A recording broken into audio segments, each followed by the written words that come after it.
Bonjour et bienvenue à vous sur actuantique.com, Nicolas Venance. Alors aujourd'hui en direct d'Euro-Maritime, je vous propose de découvrir Canopé. Alors Canopé, c'est un roll-on roll-off de 121 mètres qui est extrêmement original, doté d'ailes de propulsion vélique. Voilà, un bateau qui a été développé pour Ariane Group par Alizé. Je vous propose de rencontrer tout de suite Nils Joyeux, le président d'Alizé, pour nous présenter ce concept. Nils, bonjour. Bonjour Nicolas. Alors, sur cet Euro Maritime 2020 à Marseille, chez Alizé, vous présentez le fleuron, le fleuron de vos services. C'est un bateau extrêmement original, un roll-on roll-off RoRo de 121 mètres avec une propulsion mixte, hybride. Quelques mots sur Alizé avant de nous détailler ce bateau. Alors Alizé, c'est une nouvelle compagnie maritime qui a été créée pour répondre à l'appel d'offres pour le transport du lanceur Ariane 6. Et donc cette joint venture, elle réunit Gifmar Offshore Service, qui est une compagnie maritime basée à Aix-en-Provence, et nous, jeunes start-up Zephyr Iboré. Et donc on s'est associés pour réaliser ce projet. Alors, l'architecte qui est derrière ce projet, c'est VPLP. Oui, VPLP, Marc Van Petegem, ils étaient pionniers en 2010 sur la Coupe de l'América avec le développement des premières ailes rigides. Et donc c'était le point de départ de beaucoup de réflexions pour arriver à adapter cette nouvelle technologie au monde du shipping.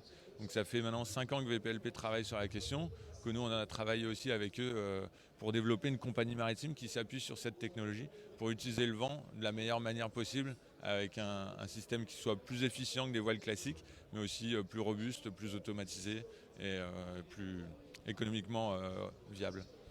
Alors, quel était le cahier des charges d'Ariane Group? Le transport du lanceur, c'est un transport tout à fait particulier à plusieurs titres parce que le colisage est spécifique, c'est des colis de très grande taille. On arrive en Guyane, dans la rivière Kourou, avec des contraintes nautiques un peu spécifiques. Donc il fallait vraiment un navire sur mesure, c'est-à-dire que si on va sur le marché, aujourd'hui, il n'y a pas de bateau vraiment adapté pour transporter le lanceur Ariane 6. Et donc il a vraiment fallu concevoir un navire autour du besoin, autour du lanceur Ariane 6. Alors, on est sur un concept RoRo, c'est-à-dire qu'on a une rampe à l'arrière qui permet de charger et décharger le bateau, mais on a également un pont. Oui, tout à fait. On a un pont roulant qui permet d'apporter de la souplesse parce qu'en fait, on récupère les différents éléments qui composent le lanceur dans différents ports européens, à Brême, Rotterdam, Le Havre, Bordeaux. Et ensuite, on amène l'ensemble à Kourou, en Guyane. Alors, pourquoi avoir choisi un bateau mixte, hybride, entre une propulsion vélique et puis une propulsion, on va dire, qui n'est pas si classique, hein, avec, vous allez nous parler aussi des moteurs. La propulsion vélique, c'était vraiment, nous, la raison d'exister de notre entreprise, c'est de développer un transport maritime à la voile. Après, on est obligé d'hybrider avec une propulsion mécanique pour garantir les vitesses de transport et les délais de livraison, dans la mesure où on assume vraiment que s'il n'y a pas de vent ou si les vents ne sont pas favorables, à ce moment-là, on fait la route au moteur. Donc les ailes, les voiles sont là pour économiser du carburant quand il y a du vent. Et donc, pour évaluer ces économies de carburant, on travaille avec une autre entreprise, GIS Engineering, qui travaille sur le routage météorologique. Et donc, à partir des statistiques de vent des années passées et des performances prévisionnelles de ce bateau, on est en mesure de simuler un grand nombre de routes, un grand nombre de voyages, et qui nous permettent de moyenner finalement les économies qu'on sera en mesure de faire. Donc, on tombe sur un chiffre qui avoisine les 30%. Et C'est énorme, 30%. c'est déjà beaucoup sur des navires qui consomment plusieurs dizaines de tonnes de carburant par jour. Économiser un tiers, ça fait vite des grosses économies. On va s'intéresser aux ailes.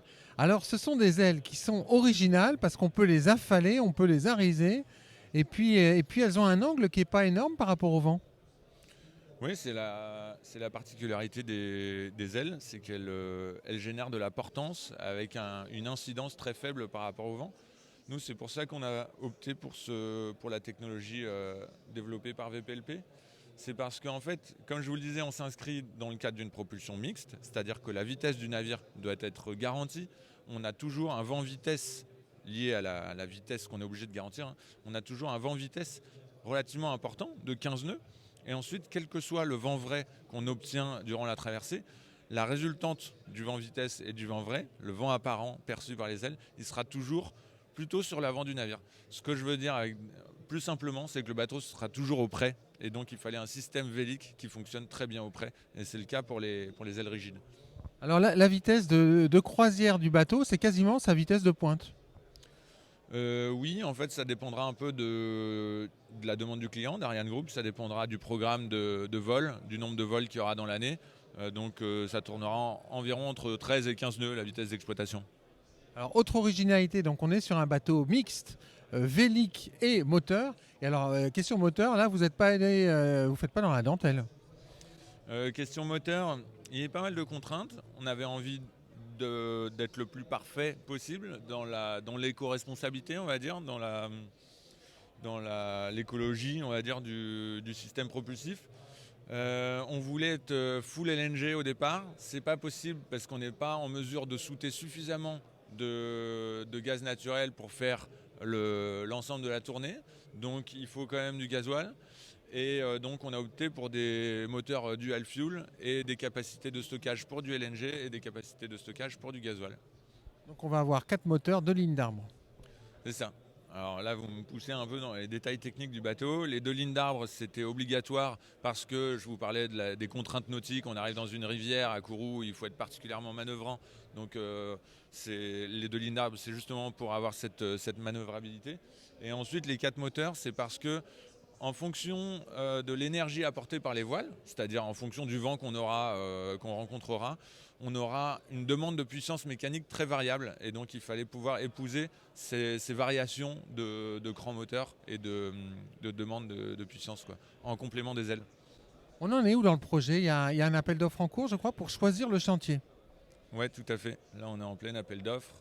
Il n'y en a plus que 3 en course.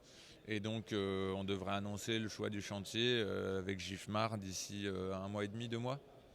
1 mois et demi, 2 mois pour une mise à l'eau, une inauguration du bateau. À quelle échéance? En 2022.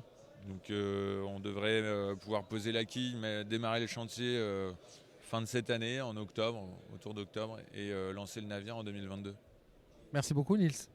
Merci à vous.